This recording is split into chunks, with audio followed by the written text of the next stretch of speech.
Assalamualaikum warahmatullahi wabarakatuh.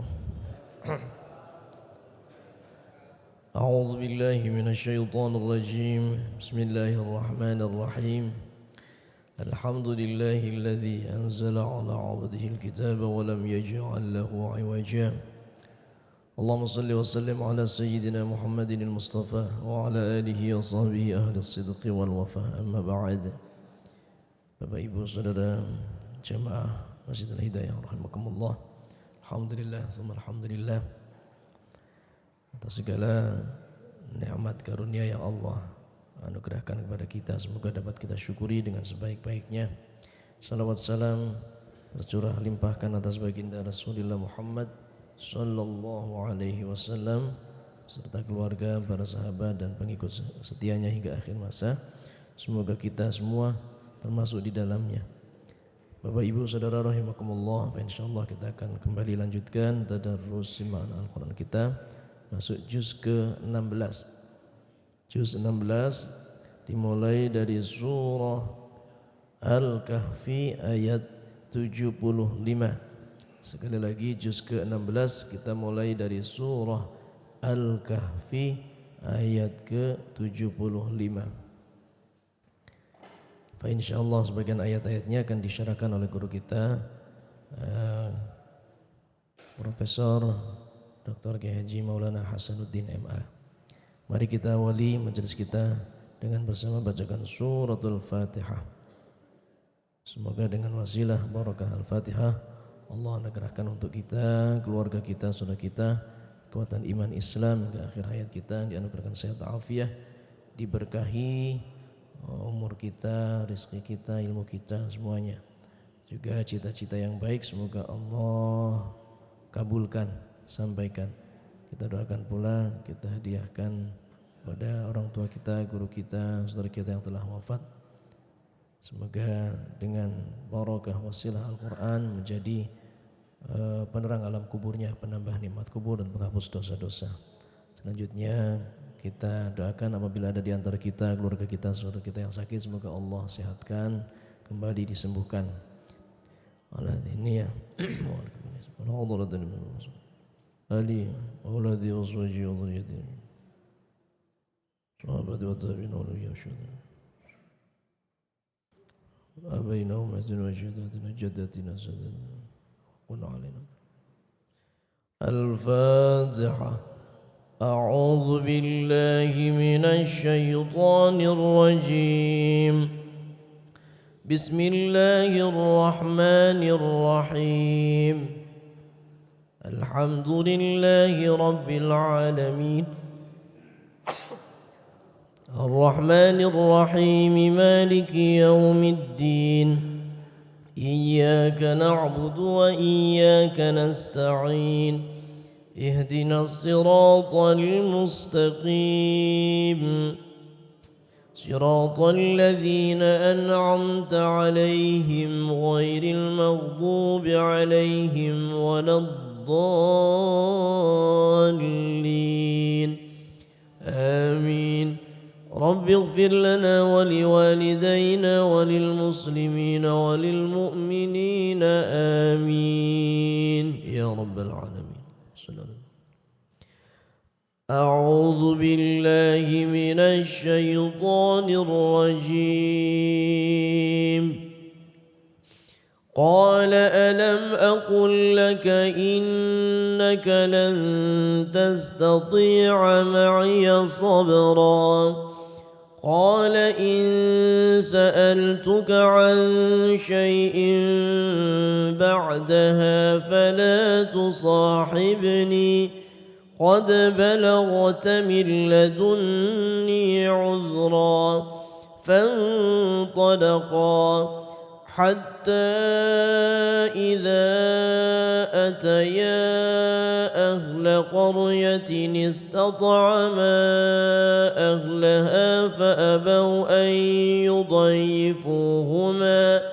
فأبوا أن يضيفوهما فوجدا فيها جدارا يريد أن ينقض فأقامه قال لو شئت لاتخذت عليه أجرا قال هذا فراق بيني وبينك سأنبئك بتأويل ما لم تستطع عليه صبرا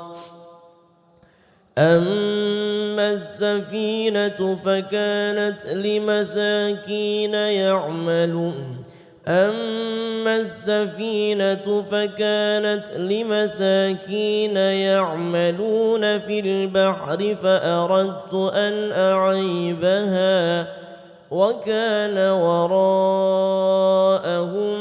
ملك يأخذ كل سفينة غصبا وأما الغلام فكان أبواه مؤمنين فخشينا أن يرهقهما طغيانا وكفرا فأردنا أن يبدلهما ربهما خيرا منه زكاة وأقرب رحما وأما الجدار فكان لغلامين يتيمين في المدينة وكان تحته كنز لهما وكان أبوهما صالحا فأراد ربك أن يبلغا أشدهما ويستخرجا كنزهما رحمة من ربك وما فعلته عن أمري ذلك تأويل ما لم تسطع عليه صبرا ويسألونك عن ذي القرنين قل سأتلو عليكم منه ذكرا إنا مكنا له في الأرض وآتيناه من كل شيء سببا فأتبع سببا حتى إذا بلغ مغرب الشمس وجدها تغرب في عين حمئة ووجد عندها قوما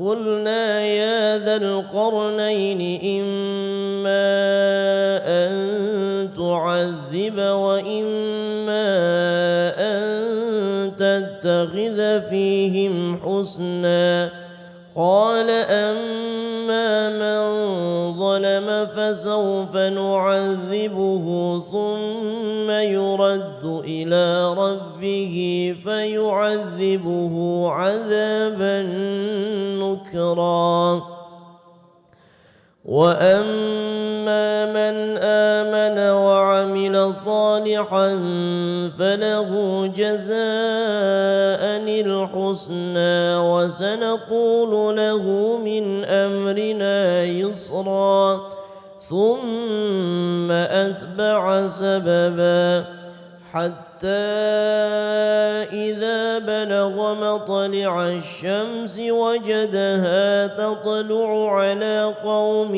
لم نجعل لهم من دونها سترا كذلك وقد أحطنا بما لديه خبرا ثم أتبع سببا حتى إذا بلغ بين السدين وجد من دونهما قوما لا يكادون يفقهون قولا قالوا يا ذا القرنين إن يأجوج ومأجوج مفسدون في الأرض فهل نجعل لك خرجا على أن تجعل بيننا وبينهم سدا قال ما مكني فيه ربي خير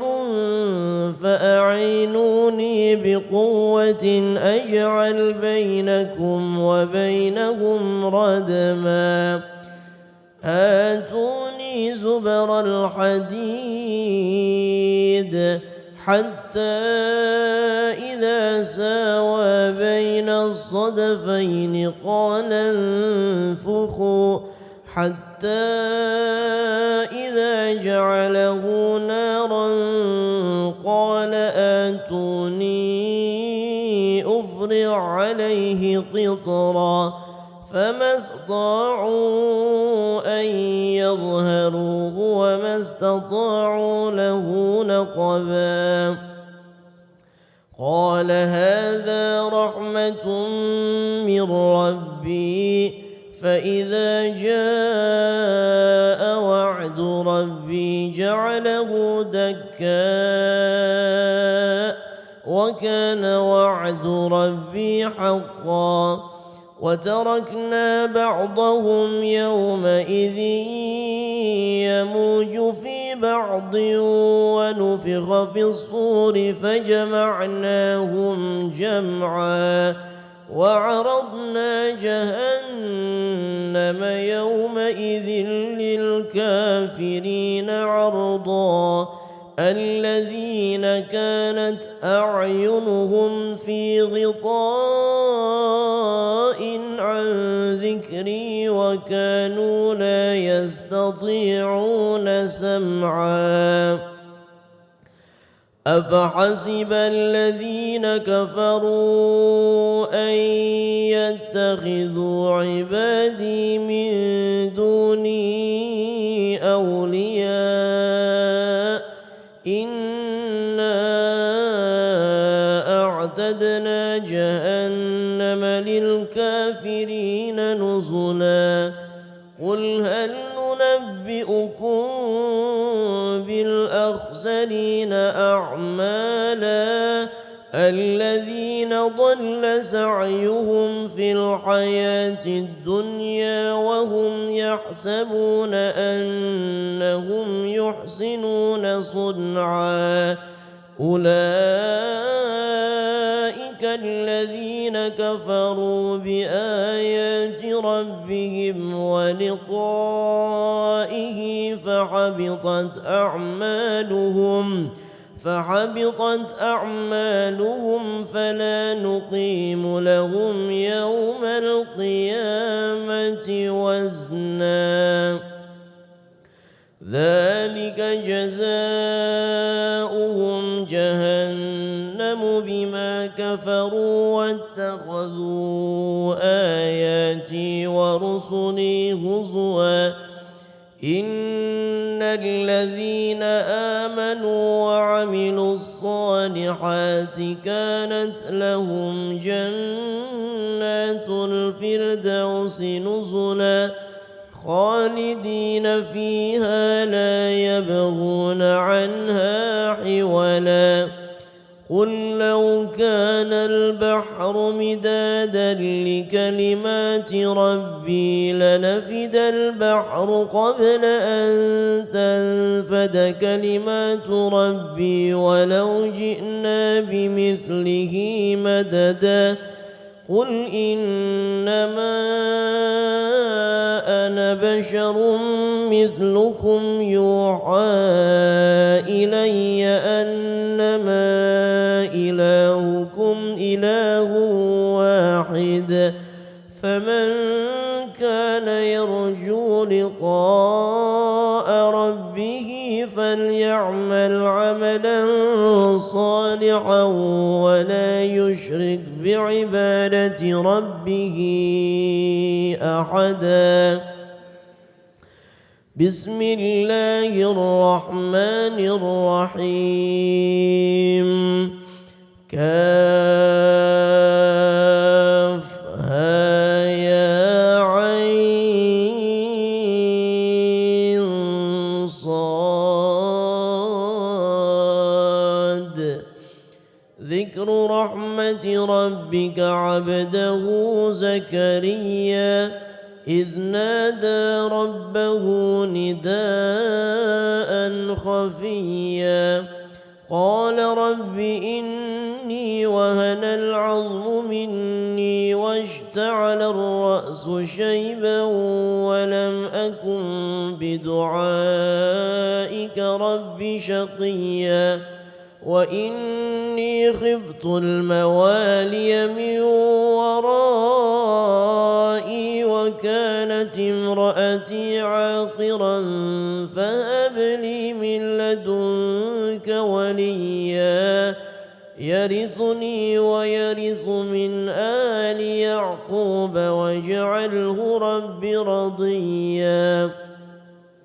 يا زكريا إنا نبشرك بغلام اسمه يحيى لم نجعل له من قبل سميا قال رب أنى يكون لي غلام وكانت امرأتي عاقرا وقد بلغت من الكبر عتيا قال كذلك قال ربك هو علي هين وقد خلقتك من قبل ولم تك شيئا قال رب اجعل لي آية قال آيتك ألا تكلم الناس 3 ليال سويا فخرج على قومه من المحراب فأوحى إليهم أن سبحوا بكرة وعشيا يا يحيى خذ الكتاب بقوة وآتيناه الحكم صبيا وحنانا من لدنا وزكاة وكان تقيا وبرا بوالديه ولم يكن جبارا عصيا وسلام عليه يوم ولد ويوم يموت ويوم يبعث حيا واذكر في الكتاب مريم إذ انتبذت من أهلها مكانا شرقيا فاتخذت من دونهم حجابا فأرسلنا إليها روحنا فتمثل لها بشرا سويا قالت إني أعوذ بالرحمن منك إن كنت تقيا قال إنما أنا رسول ربك لأهب لك غلاما زكيا قالت أنى يكون لي غلام ولم يمسسني بشر ولم أك بغيا قال كذلك قال ربك هو علي هين ولنجعله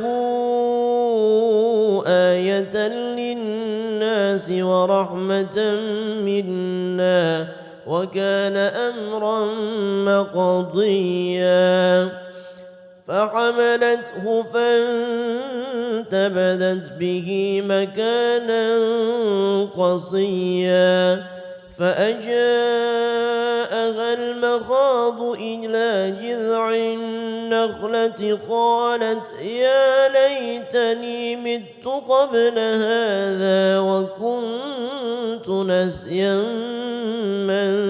منسيا فناداها من تحتها ألا تحزني قد جعل ربك تحتك سريا وهزي إليك بجذع النخلة تساقط عليك رطبا جنيا فكلي واشربي وقري عينا فإما ترين من البشر أحدا فقولي إني نذرت للرحمن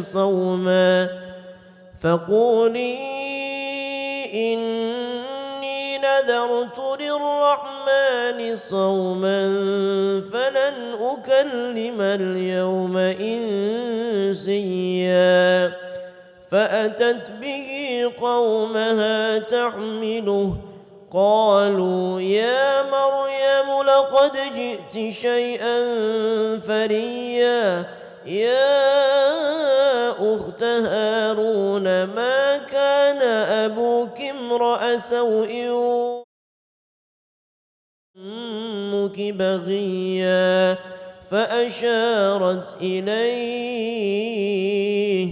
قالوا كيف نكلم من كان في المهد صبيا قال إني عبد الله آتاني الكتاب وجعلني نبيا وجعلني مباركا أينما كنت وأوصاني بالصلاة والزكاة ما دمت حيا وبرا بوالدتي ولم يجعلني جبارا شقيا والسلام علي يوم ولدت ويوم أموت ويوم أبعث حيا ذلك عيسى بن مريم قول الحق الذي فيه يمترون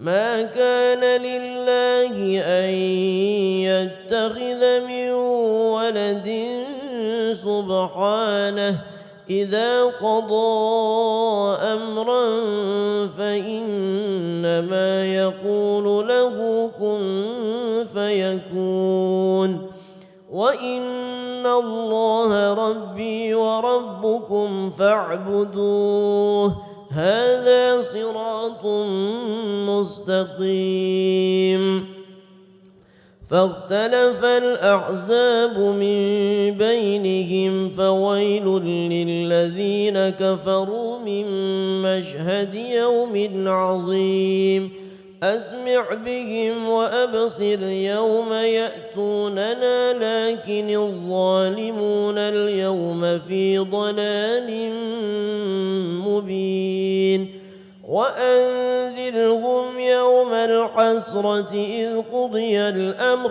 وهم في غفلة وهم لا يؤمنون إنا نحن نرث الأرض ومن عليها وإلينا يرجعون واذكر في الكتاب إبراهيم إنه كان صديقا نبيا إذ قال لأبيه يا أبت لم تعبد ما لا يسمع ولا يبصر ولا يغني عنك شيئا يا أبت إني قد جاءني من العلم ما لم يأتك فاتبعني أهدك صراطا سويا يا أبت لا تعبد الشيطان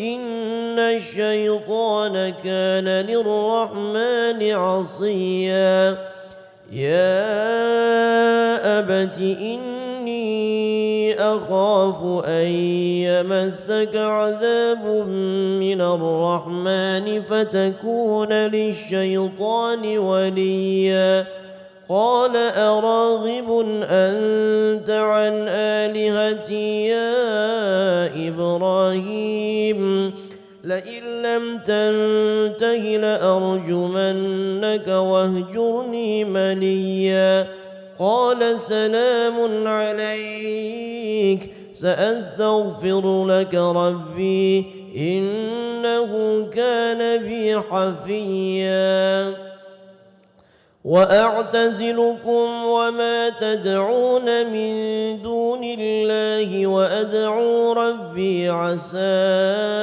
ألا أكون بدعاء ربي شقيا فلما اعتزلهم وما يعبدون من دون الله وهبنا له إسحاق ويعقوب وكلا جعلنا نبيا ووهبنا لهم من رحمتنا وجعلنا لهم لسان صدق عليا واذكر في الكتاب موسى إنه كان مخلصا وكان رسولا نبيا وناديناه من جانب الطور الأيمن وقربناه نجيا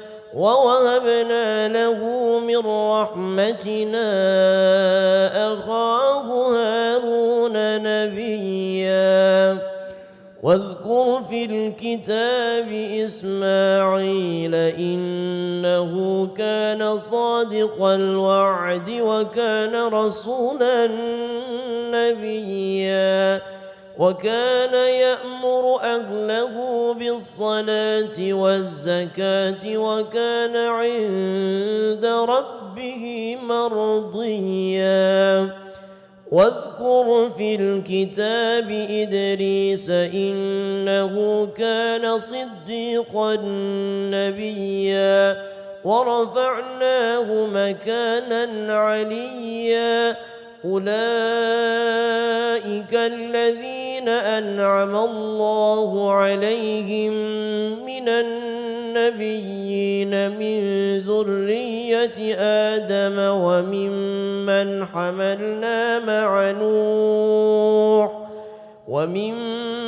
حملنا مع نوح ومن ذرية إبراهيم وإسرائيل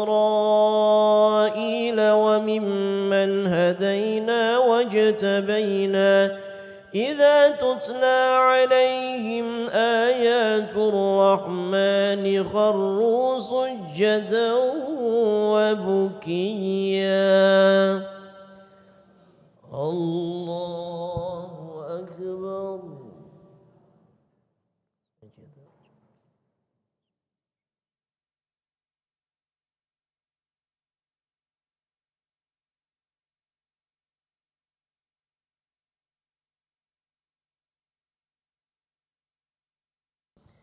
الله أكبر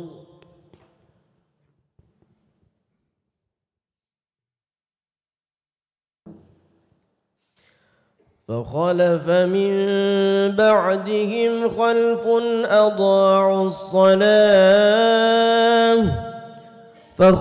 من بعدهم خلف أضاعوا الصلاة واتبعوا الشهوات فسوف يلقون غيا إلا من تاب وآمن وعمل صالحا فأولئك يدخلون الجنة ولا يظلمون شيئا جنات عدن التي وعد الرحمن عباده بالغيب إنه كان وعده مأتيا لا يسمعون فيها لغوا إلا سلاما ولهم رزقهم فيها بكرة وعشيا تلك الجنة التي نورث من عبادنا من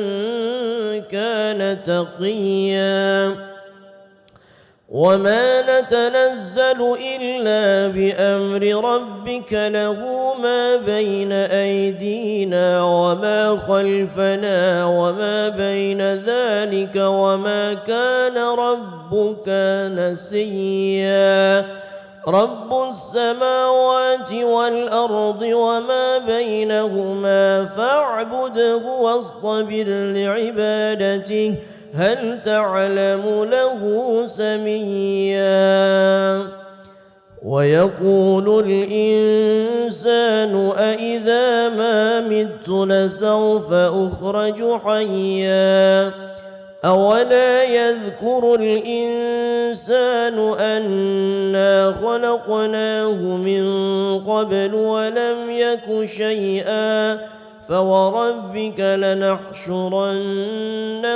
والشياطين ثم لنحضرنهم حول جهنم جثيا ثم لننزعن من كل شيعة أيهم أشد على الرحمن عتيا ثم لنحن أعلم بالذين هم أولى بها صليا وإن منكم إلا واردها كان على ربك حتما مقضيا ثم ننجي الذين اتقوا ونذر الظالمين فيها جثيا وإذا تتلى عليهم آياتنا بينات قال الذين كفروا للذين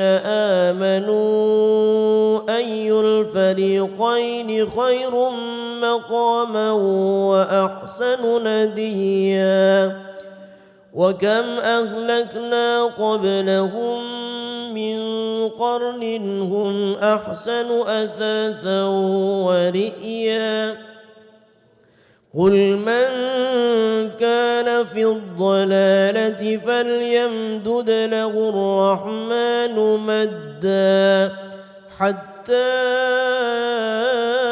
إذا رأوا ما يوعدون إما العذاب وإما الساعة فسيعلمون من هو شر مكانا وأضعف جندا ويزيد الله الذين اهتدوا هدى والباقيات الصالحات خير عند ربك ثوابا وخير مردا أفرأيت الذي كفر بآياتنا وقال لأوتين مالا وولدا أطلع الغيب أم اتخذ عند الرحمن عهدا كلا سنكتب ما يقول ونمد له من العذاب مدا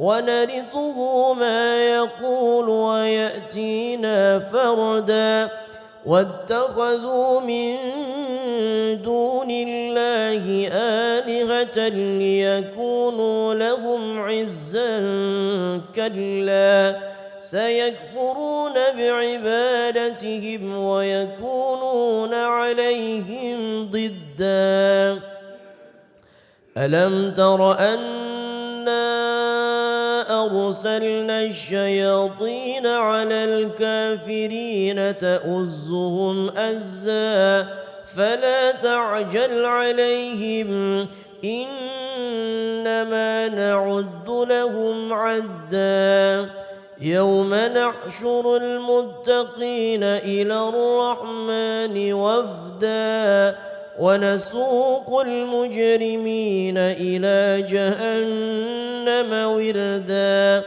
لا يملكون الشفاعة إلا من اتخذ عند الرحمن عهدا وقالوا اتخذ الرحمن ولدا لقد جئتم شيئا إدا تكاد السماوات يتفطرن منه وتنشق الأرض وتخر الجبال هدا أن دعوا للرحمن ولدا وما ينبغي للرحمن أن يتخذ ولدا إن كل من في السماوات والأرض إلا آتي الرحمن عبدا لقد أحصاهم وعدهم عدا وكلهم آتيه يوم القيامة فردا إن الذين آمنوا وعملوا الصالحات سيجعل لهم الرحمن ودا فإنما يسرناه بلسانك لتبشر به المتقين وتنذر به قوما لدا وكم أهلكنا قبلهم من قرن هل تحس منهم من أحد أو تسمع لهم ركزا بسم الله الرحمن الرحيم طه ما أنزلنا عليك القرآن لتشقى إلا تذكرة لمن يخشى تنزيلا ممن خلق الأرض والسماوات العلى الرحمن على العرش استوى له ما في السماوات وما في الأرض وما بينهما وما تحت الثرى وإن تجهر بالقول فإنه يعلم السر وأخفى الله لا إله إلا هو له الأسماء الحسنى وهل أتاك حديث موسى إذ رأى نارا فقال لأهلهم كثوا إني آنست نارا لعلي آتيكم منها بقبس أو أجد على النار هدى فلما أتاها نودي يا موسى أنا ربك فاخلع نعليك إنك بالوادي المقدس طوى وأنا اخترتك فاستمع لما يوحى إنني أنا الله لا إله إلا أنا فاعبدني وأقم الصلاة لذكري إن الساعة آتية أكاد أخفيها لتجزى كل نفس بما تسعى فلا يصدنك عنها من لا يؤمن بها واتبع هواه فتردى وما تلك بيمينك يا موسى قال هي عصاي أتوكأ عليها وأهش بها على غنمي ولي فيها مآرب أخرى قال ألقها يا موسى فألقاها فإذا هي حية تسعى قال خذها ولا تخف سنعيدها سيرتها الأولى واضمم يدك إلى جناحك تخرج بيضاء من غير سوء آية أخرى لنريك من آياتنا الكبرى اذهب إلى فرعون إنه طغى قال رب اشرح لي صدري ويسر لي أمري واحلل عقدة من لساني يفقه قولي واجعل لي وزيرا من أهلي هارون أخي أشدد به أزري وأشركه في أمري كي نسبحك كثيرا ونذكرك كثيرا إنك كنت بنا بصيرا قال قد أوتيت سؤلك يا موسى ولقد مننا عليك مرة أخرى إذ أوحينا إلى أمك ما يوحى أن اقذفيه في التابوت فاقذفيه في اليم فليلقه اليم بالساحل يأخذه عدو لي وعدو له وألقيت عليك محبة مني ولتصنع على عيني إذ تمشي أختك فتقول هل أدلكم على من يكفله فرجعناك إلى أمك كي تقر عينها ولا تحزن وقتلت نفسا فنجيناك من الغم وفتناك فتونا فلبثت سنين في أهل مدين ثم جئت على قدر يا موسى واصطنعتك لنفسي اذهب أنت وأخوك بآياتي ولا تنيا في ذكري اذهبا إلى فرعون إنه طغى فقولا له قولا لينا لعله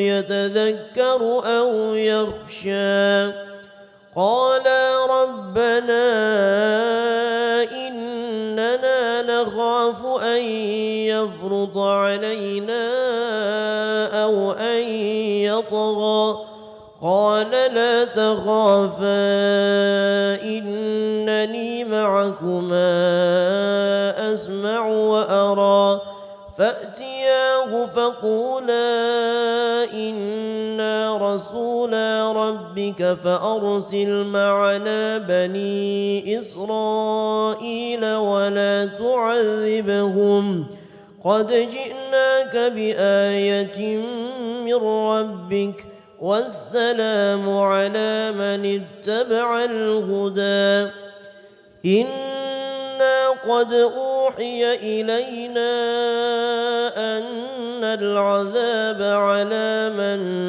كذب وتولى قال فمن ربكما يا موسى قال ربنا الذي أعطى كل شيء خلقه ثم هدى قال فما بال القرون الأولى قال علمها عند ربي في كتاب لا يضل ربي ولا ينسى الذي جعل لكم الأرض مهدا وسلك لكم فيها سبلا وأنزل من السماء ماء فأخرجنا به أزواجا من نبات شتى كلوا وارعوا أنعامكم إن في ذلك لآيات لأولي النهى منها خلقناكم وفيها نعيدكم ومنها نخرجكم تارة أخرى ولقد أريناه آياتنا كلها فكذب وأبى قال أجئتنا لتخرجنا من أرضنا بسحرك يا موسى فلنأتينك بسحر مثله فاجعل بيننا وبينك موعدا لا نخلفه نحن ولا أنت مكانا سوى قال موعدكم يوم الزينة وأن يحشر الناس ضحى فتولى فرعون فجمع كيده ثم أتى قال لهم موسى ويلكم لا تفتروا على الله كذبا فيسحتكم بعذاب وقد خاب من افترى فتنازعوا أمره بينهم وأسروا النجوى قالوا إن هذان لساحران يريدان أن يخرجاكم من أرضكم بسحرهما ويذهبا بطريقتكم المثلى فأجمعوا كيدكم ثم أتوا صفا وقد أفلح اليوم من استعلى قالوا يا موسى إما أن تلقي وإما أن نكون أول من ألقى قال بل ألقوا فإذا حبالهم وعصيهم يخيل إليه من سحرهم أنها تسعى فأوجس في نفسه خيفة موسى قلنا لا تخف إنك أنت الأعلى وألق ما في يمينك تلقف ما صنعوا إنما صنعوا كيد ساحر ولا يفلح الساحر حيث أتى فألقي السحرة سجدا قالوا آمنا برب هارون وموسى قال آمنتم له قبل أن آذن لكم إنه لكبيركم الذي علمكم السحر فلأقطعن أيديكم وأرجلكم من خلاف ولأصلبنكم في جذوع النخل ولتعلمن أينا أشد عذابا وأبقى قالوا لن نؤثرك على ما جاءنا من البينات والذي فطرنا فاقض ما أنت قاض إنما تقضي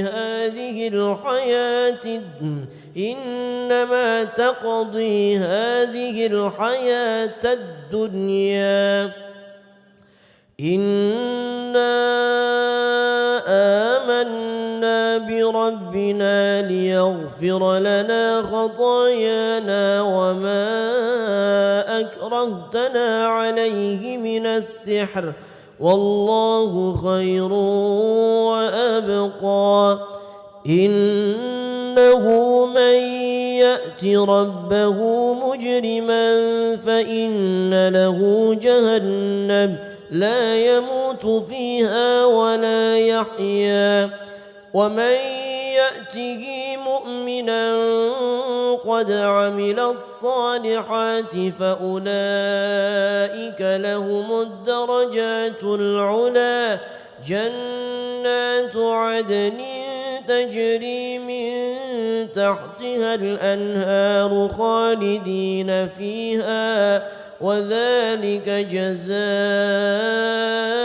من تزكى ولقد أوحينا إلى موسى أن أسر بعبادي فاضرب لهم طريقا في البحر يبسا لا تخاف دركا ولا تخشى فأتبعهم فرعون بجنوده فغشيهم من اليم ما غشيهم وأضل فرعون قومه وما هدى يا بني إسرائيل قد أنجيناكم من عدوكم وواعدناكم جانب الطور الأيمن ونزلنا عليكم المن والسلوى كلوا من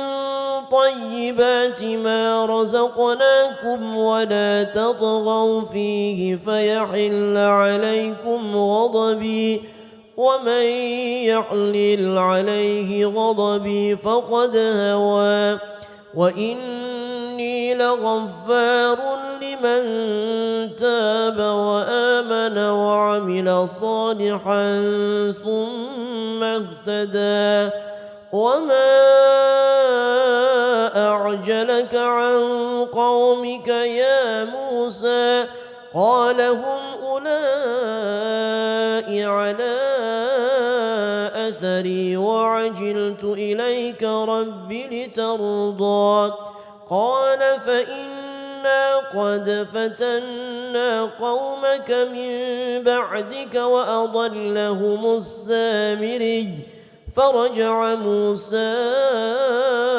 إلى قومه غضبان أسفا قال يا قوم ألم يعدكم ربكم وعدا حسنا أفطال عليكم العهد أم أردتم أن يحل عليكم غضب من ربكم فأخلفتم موعدي قالوا ما أخلفنا موعدك بملكنا ولكننا حملنا أوزارا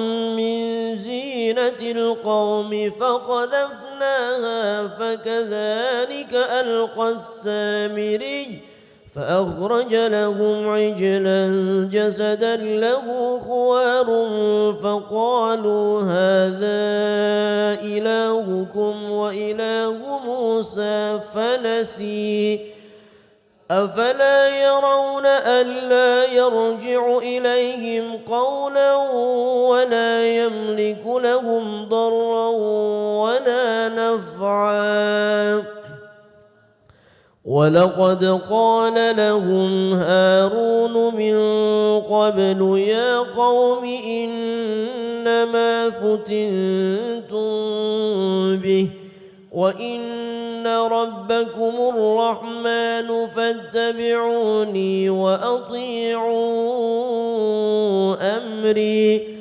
قالوا لن نبرح عليه عاكفين حتى يرجع إلينا موسى قال يا هارون ما منعك إذ رأيتهم ضلوا ألا تتبعن أفعصيت أمري قال يا ابن أم لا تأخذ بلحيتي ولا برأسي إني خشيت أن تقول فرقت بين بني إسرائيل ولم ترقب قولي قال فما خطبك يا سامري قال بصرت بما لم يبصروا به فقبضت قبضة من أثر الرسول فنبذتها وكذلك سولت لي نفسي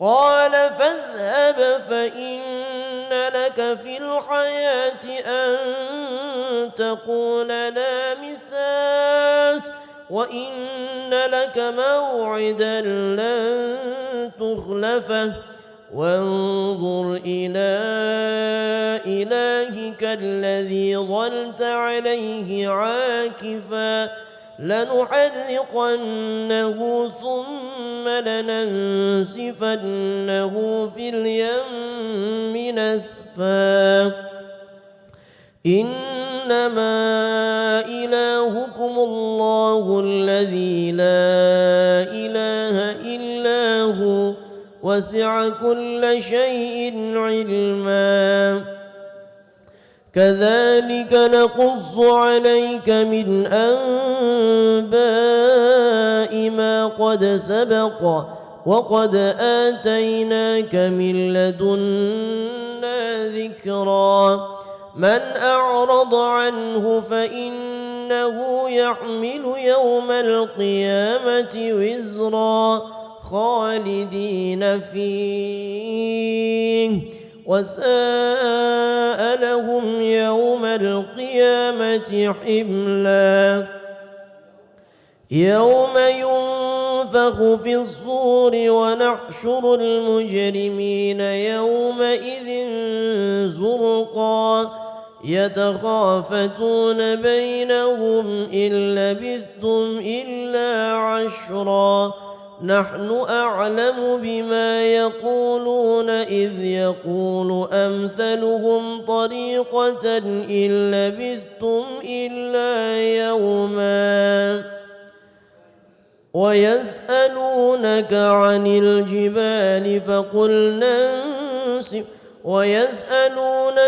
الجبال فقل ينسفها ربي نسفا فيذرها قاعا صفصفا لا ترى فيها عوجا ولا أمتا يومئذ يتبعون الداعي لا عوج له وخشعت الأصوات للرحمن فلا تسمع إلا همسا يومئذ لا تنفع الشفاعة إلا من أذن له الرحمن ورضي له قولا يعلم ما بين أيديهم وما خلفهم ولا يحيطون به علما وعنت الوجوه للحي القيوم وقد خاب من حمل ظلما ومن يعمل من الصالحات وهو مؤمن فلا يخاف ظلما ولا هضما وكذلك أنزلناه قرآنا عربيا وصرفنا فيه من الوعيد لعلهم يتقون أو يحدث لهم ذكرا فتعالى الله الملك الحق ولا تعجل بالقرآن من قبل أن يقضى إليك وحيه وقل رب زدني علما ولقد عهدنا إلى آدم من قبل فنسي ولم نجد له عزما وإذ قلنا للملائكة اسجدوا لآدم فسجدوا إلا إبليس أبى فقلنا يا آدم إن هذا عدو لك ولزوجك فلا يخرجنكما من الجنة فتشقى إن لك ألا تجوع فيها ولا تعرى وأنك لا تظمأ فيها ولا تضحى فوسوس إليه الشيطان قال يا آدم هل أدلك على شجرة الخلد وملك لا يبلى فأكلا منها فبدت لهما سوآتهما وطفقا يخصفان عليهما من ورق الجنة وعصى آدم ربه فغوى ثم اجتباه ربه فتاب عليه وهدى قال اهبطا منها جميعا بعضكم لبعض عدو فإما يأتينكم مني هدى فمن اتبع هداي فلا يضل ولا يشقى ومن أعرض عن ذكري فإن له معيشة ضنكا ونحشره يوم القيامة أعمى قال رب لم حشرتني أعمى وقد كنت بصيرا قال كذلك أتتك آياتنا فنسيتها وكذلك اليوم تنسى وكذلك نجزي من أسرف ولم يؤمن بآيات ربه ولعذاب الآخرة أشد وأبقى أفلم يهد لهم كم أهلكنا قبلهم من القرون يمشون في مساكنهم إن في ذلك لآيات لأولي النهى ولولا كلمة سبقت من ربك لكان لزاما وأجل مسمى فاصبر على ما يقولون وسبح بحمد ربك قبل طلوع الشمس وقبل غروبها ومن آناء الليل فسبح وأطراف النهار لعلك ترضى ولا تمدن عينيك إلى ما متعنا به أزواجا منهم زهرة الحياة الدنيا لنفتنهم فيه ورزق ربك خير وأبقى وأمر أهلك بالصلاة واصطبر عليها لا نسألك رزقا نحن نرزقك والعاقبة للتقوى وقالوا لولا يأتينا بآية من ربه أولم تأتهم بينة ما في الصحف الأولى ولو أنا أهلكناهم بعذاب من قبله لقالوا ربنا لولا أرسلت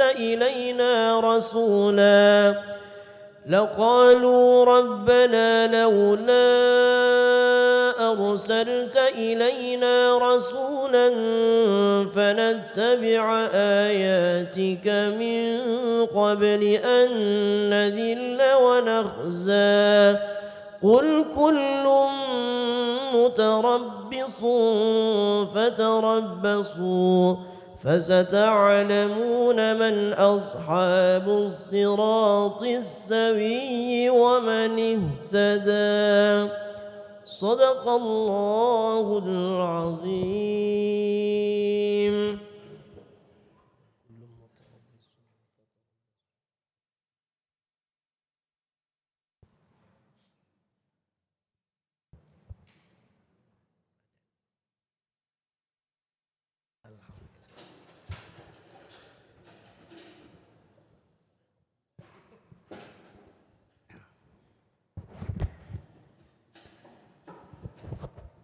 Assalamualaikum warahmatullahi wabarakatuh.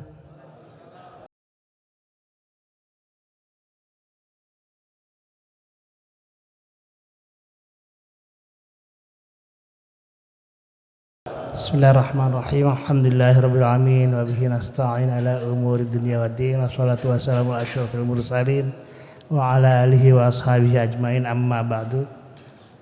Para jamaah Masjid Al-Hidayah yang dimuliakan Allah, mari kita sama-sama panjatkan puji dan syukur kehadirat Allah Subhanahu wa taala,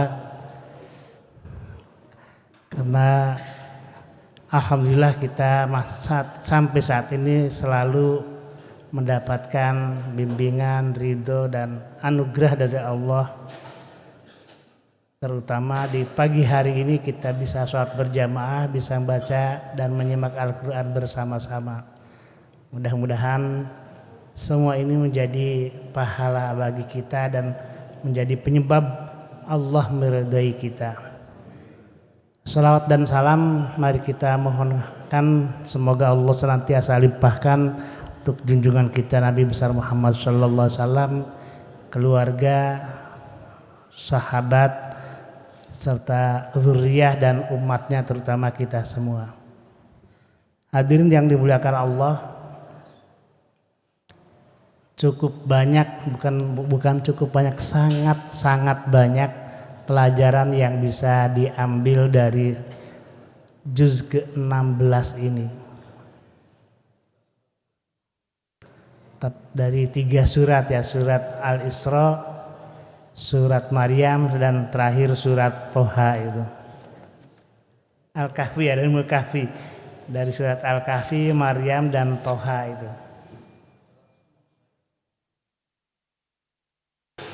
Mungkin hanya sedikit yang akan disampaikan, yaitu yang di bagian awal. Di bagian awal juz ke-16 ini kita tahu berbicara tentang perjalanan dan kisah antar Nabi Musa itu. Nabi Musa walaupun beliau adalah nabi itu tentu mendapatkan ilmu wahyu dan ilmu yang lebih, yang sangat luar biasa. Namun beliau oleh Allah tetap masih disuruh mencari ilmu itu. Walaupun memang dalam asbabun nuzul ya, dalam satu cerita hadis yang diriwayatkan oleh Imam Bukhari dan Imam Muslim, Nabi Musa pernah agak-agak sombong barangkali ya, karena ketika di forum bertemu dengan masyarakat, ada yang bertanya, wahai Nabi Allah Musa, siapakah di dunia ini orang yang paling alim, yang paling tahu? Nabi Musa menjawab, anak, katanya, akulah yang paling alim ya. Ya wajarlah mungkin, karena memang pada dasarnya yang namanya Nabi, Rasul itu haruslah orang yang paling alim, mengerti dibanding umatnya, terutama dalam bidang akidah, dalam bidang keagamaan, karena beliau mendapat wahyu dari Allah. Namun demikian Allah memberikan pelajaran kepada kita bahwa meskipun begitu, meskipun seseorang paling alim, tetapi jangan sampai punya sikap sombong gitu tuh. Ini pelajaran pertama ya. Nabi Musa ya akhirnya mendapatkan teguran dari Allah, Musa, kamu gak usah sombong kan, kalau bahasa kita. Saya masih punya hamba yang alim, yang aku kasih ilmu langsung dari saya. Coba kamu cari belajar sama beliau itu. Nah, akhirnya ya, karena Nabi Musa juga ya tentu sebagai orang, sebagai nabi ya, ketika Allah memerintahkan ya harus mengikuti. Jadi di mana ya Allah saya harus menemui hamba Engkau yang alim itu kan. Ya, kamu silahkan aja berangkat. Kamu bawa bekal ikan yang sudah dimasak lah. Nanti ketika ikan itu hilang ya disitulah tempat hambaku. Kamu cari di situ. Nah, di situ akhirnya ya kita tahu Nabi Musa ditemani dengan seseorang, kalau di ayat ini disebutkan fata itu anak muda. Ada yang mengatakan atau riwayat namanya Syam'un bin Nun bin Afriya bin Yusuf, jadi cucu atau buyut dari Nabiullah Yusuf itu ya, yang menemani Nabi Musa. Nah, ini pertama di sini yang memang yang harus dipelajari, ada pelajaran bahwa ketika kita mau mencari ilmu ya sebaiknya ada teman yang mendampingi. Yang kedua, mencari ilmu pun meskipun niatnya sangat bagus tapi perlu bekal. Karena di sini Nabi Musa juga disuruh membawa bekal yang memadai. Ibu dan bapak yang dimuliakan Allah, ini juga pelajaran bagi kita sebagai orang tua perlu menyiapkan bekal buat anak-anak kita belajar ilmu. Sedapat mungkin yang namanya orang tua ya tetap harus mempersiapkan anaknya memperoleh ilmu dan memberikan bekal yang memadai itu. Nah, di antara riwayat Nabi Musa atau cerita Nabi Musa ya, akhirnya Nabi Musa mencari dan akhirnya ketemulah dengan seseorang, yaitu kalau dalam Al-Qur'an ini di surat ya yang dibacakan minggu lalu atau di ahad yang lalu, di Quran ini tidak disebutkan siapa namanya. Hanya di sini fawajada 'abdan min ibadina atainahu rahmatan min 'indina wa 'allamnahu min ladunna ilma. Maka Nabi Musa bersama temannya atau peneman fatanya di situ bertemu dengan salah seorang hamba kami, hamba Allah tentunya, yang telah kami anugerahkan rahmat.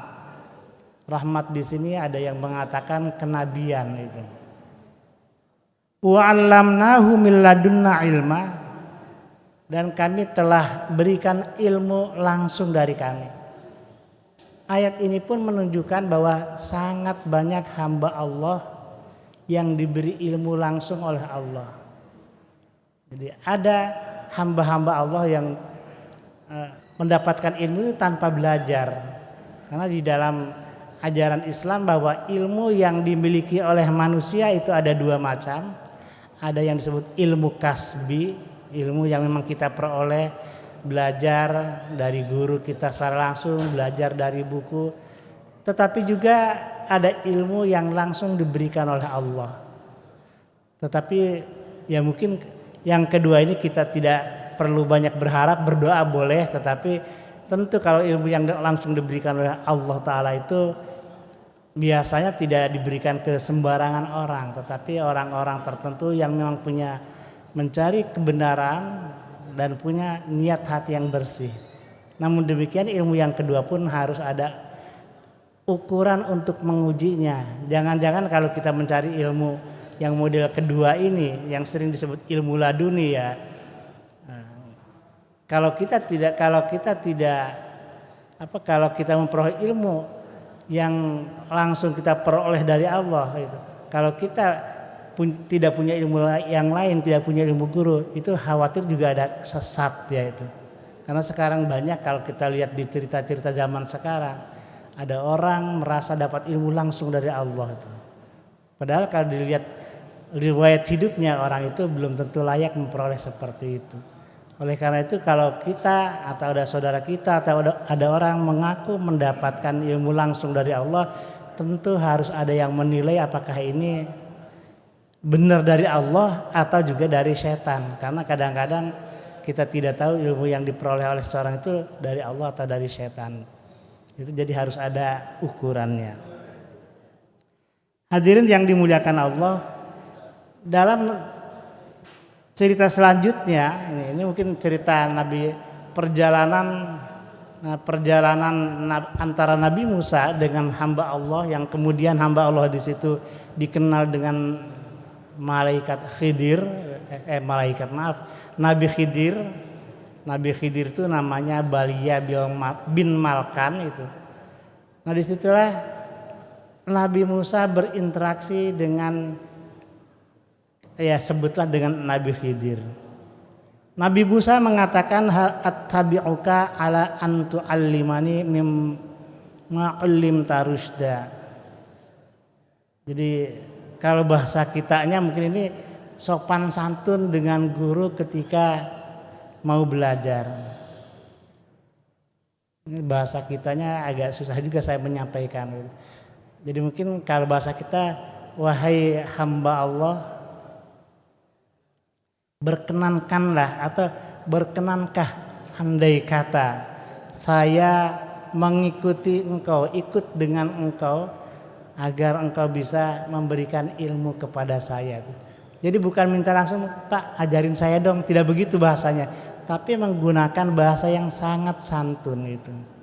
Jadi, ini juga belajar adab atau sopan santun antara murid dengan guru. Meskipun kita ingin belajar, tapi gunakanlah kata-kata yang memang menurut adat kebiasaan, gunakan kata-kata yang sangat santun. Berkenankah gitu ya bahasa kita, berkenankah andai kata saya mengikuti engkau agar engkau mengajari saya. Ini bukan bahasa minta, ya bahasanya begitulah gitu. Jadi bukan ajari saya dong gitu, enggak begitu, tapi menggunakan bahasa yang bagus.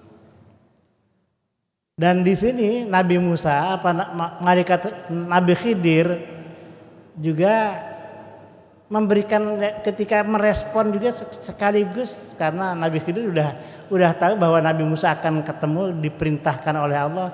Nabi Khidir pun sebagai seorang guru mengingatkan, kamu tentu tidak akan sabar kalau ikut dengan saya. Ya bagaimana sabar? Kamu kan belum tentu mengetahui ilmu yang saya miliki. Apa yang saya miliki itu belum tentu tahu. Jadi kamu tidak sabar itu. Ini sebetulnya perkataan Nabi Khidir kepada Nabi Musa pun itu mengingatkan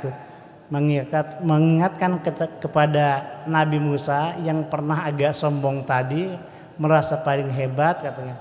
Itu ya bahasa kitanya, kamu gak mungkin ngerti loh ilmu saya katanya. Karena ya ini kan menunjukkan bahwa ilmu itu sangat banyak. Kamu jangan merasa paling hebat sendiri. Ilmu yang saya miliki belum tentu kamu kuasai. Kamu belum tentu sabar. Tapi Nabi Musa karena memang ingin belajar dan juga diperintahkan belajar oleh Allah, maka Nabi Musa tetap mengatakan, insya Allah saya sabar. Saya sabar dan saya juga tidak akan menentang apapun yang Anda perintahkan itu. Nah, ini juga salah satu adab atau sopan santun ketika kita belajar kepada guru itu, kepada guru yang betul-betul mumpuni ilmunya. Jadi ikuti apa yang diperintahkan oleh guru. Dan di sini pun langsung ditegaskan oleh Nabi Khidir, kalau kamu ikut saya, maka kamu jangan banyak tanya ya, sampai saya jelaskan. Kamu sabar. Nah ini juga guru kadang-kadang menguji muridnya, menguji santrinya. Santri ini benar-benar mau belajar apa tidak. Kalau benar-benar mau belajar ya apa yang disampaikan oleh guru ya akan diikuti. Nah kemudian dalam perjalanannya ada beberapa peristiwa, yaitu pertama, Nabi Musa dan Nabi Khidir itu naik kapal itu. Naik kapal dan naik kapalnya juga gratis itu.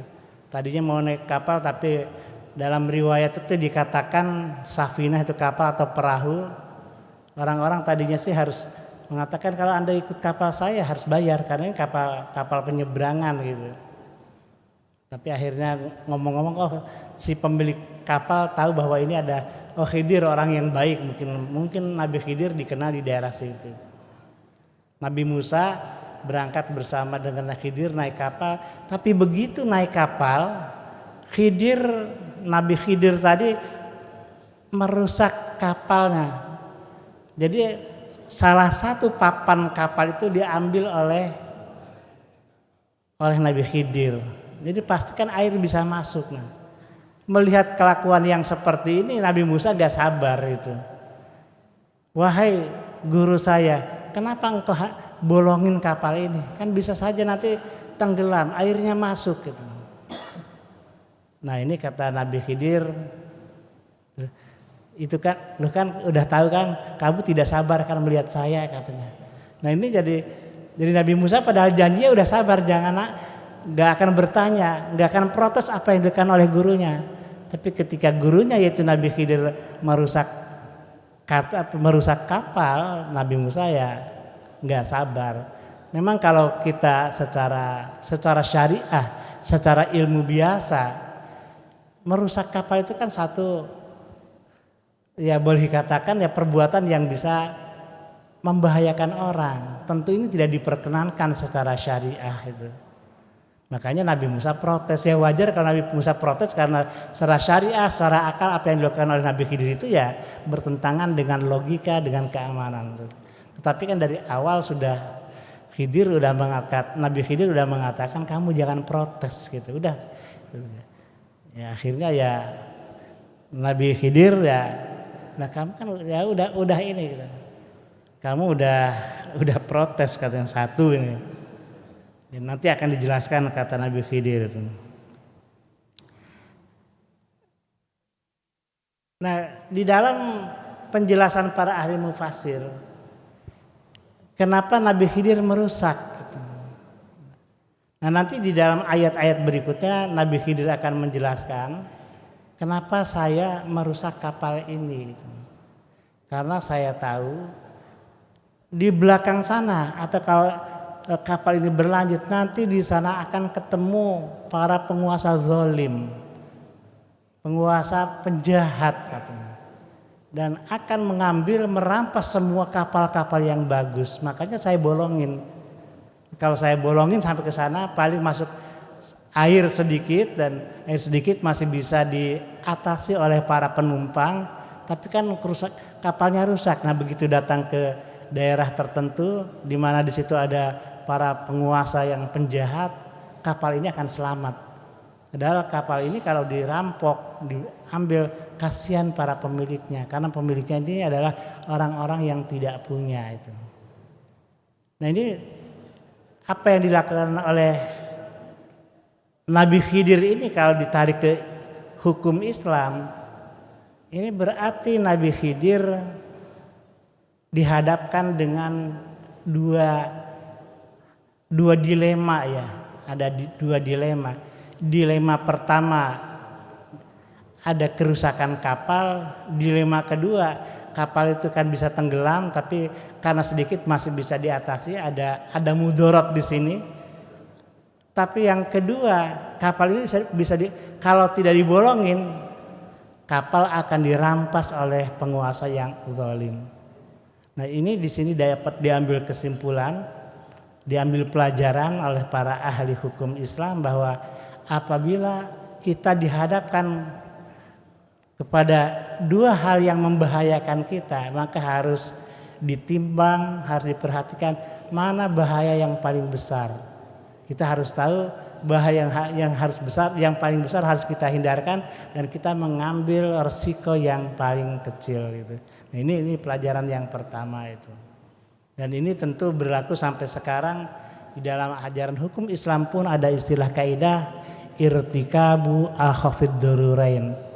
Mengambil resiko yang paling kecil dalam rangka menghindarkan resiko yang paling besar itu. Ini ajaran Islam. Jadi sejak Nabi Musa sampai sekarang ini berjalan itu.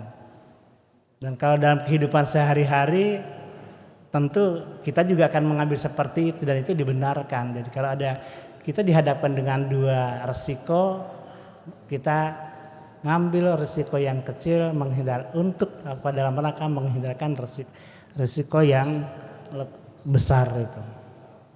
Kemudian pelajaran yang berikutnya, kita tahu bahwa Nabi Khidir setelah turun dari kapalnya tidak selamat, tidak dirampas, paling-paling pemiliknya hanya memperbaiki sedikit. Nabi Khidir dan Nabi Musa kemudian naik ke darat. Begitu ke darat melihat banyak sekali anak kecil sedang main-main. Di antara anak kecil itu ada yang paling ganteng, wajahnya paling rupawan. Tiba-tiba anak itu oleh Nabi Khidir dibunuh itu.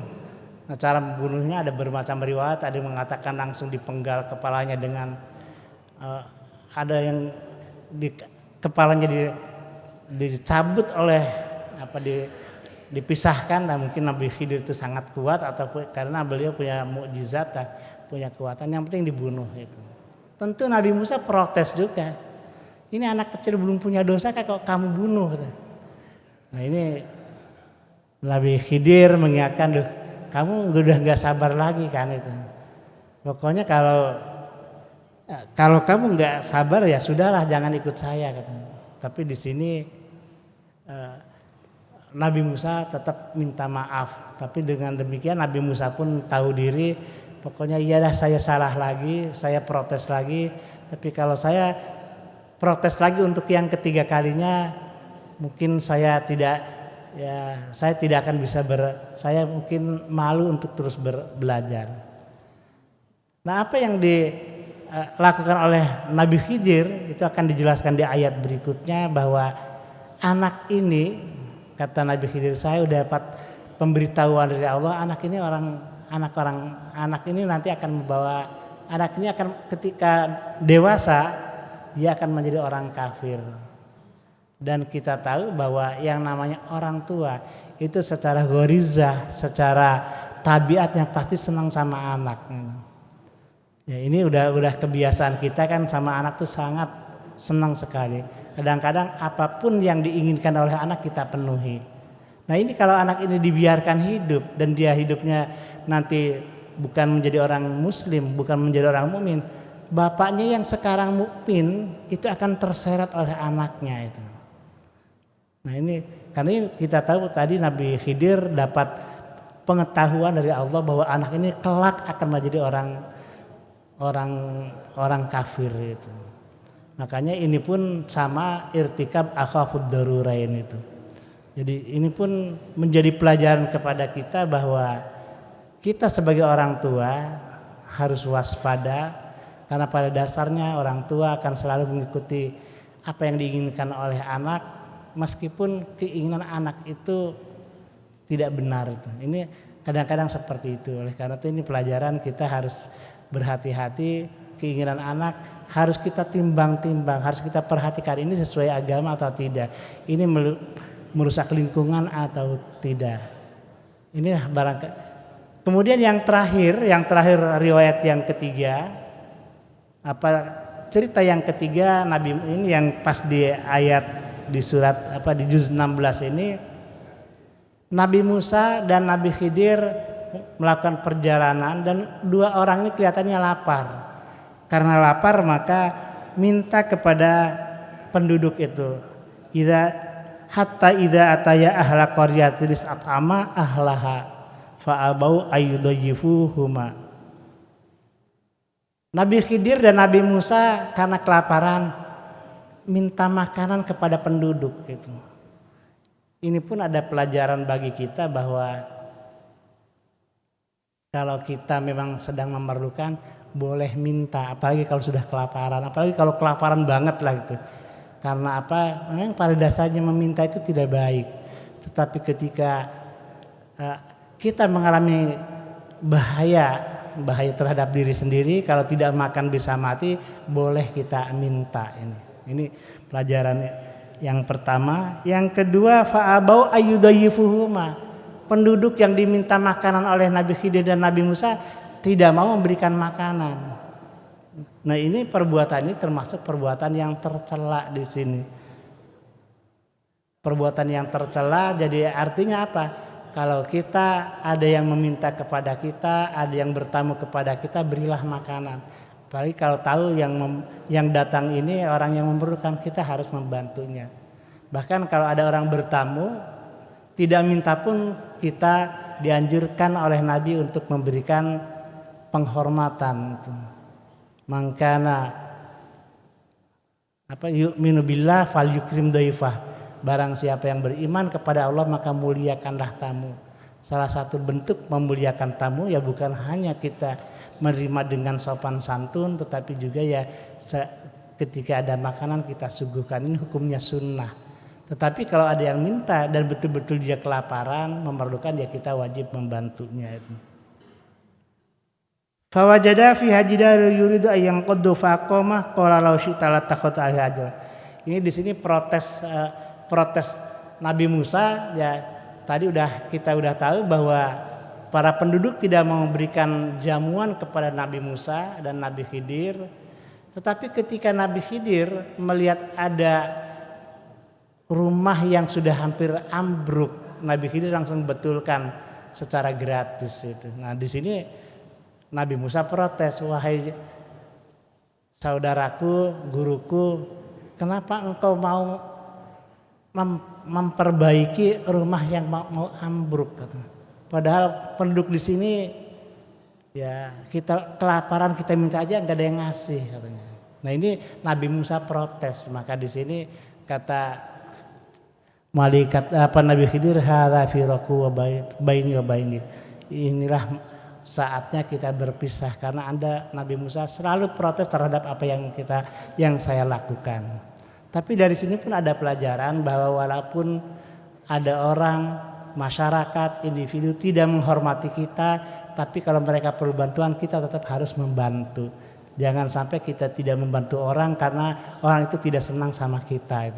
Ini salah satu pelajaran. Dan pelajaran berikutnya ketika dijelaskan kenapa Nabi Khidir itu memperbaiki rumah yang mau ambruk.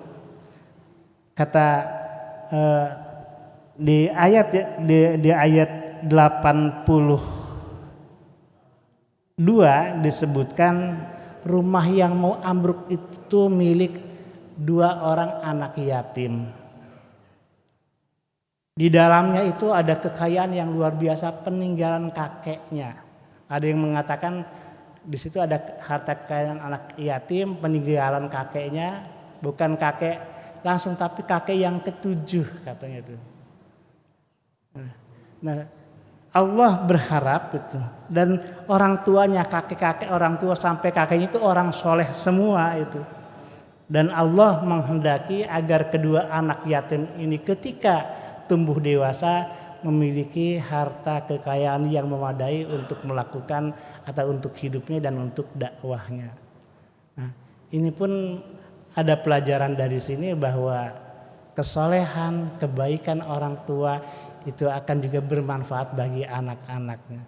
Jadi kalau anak kita pengen hidupnya bermanfaat, ya kita menjadi orang soleh, kita doakan anak-anak kita kasih makanan, minuman, pakaian anak-anak kita dengan rezeki yang halalan thayyibah. Insya Allah anak cucu kita menjadi anak yang baik, anak yang saleh, anak yang dicukupkan rezekinya oleh Allah Subhanahu wa taala. Barangkali demikianlah, mudah-mudahan dari cerita ini ada yang bisa kita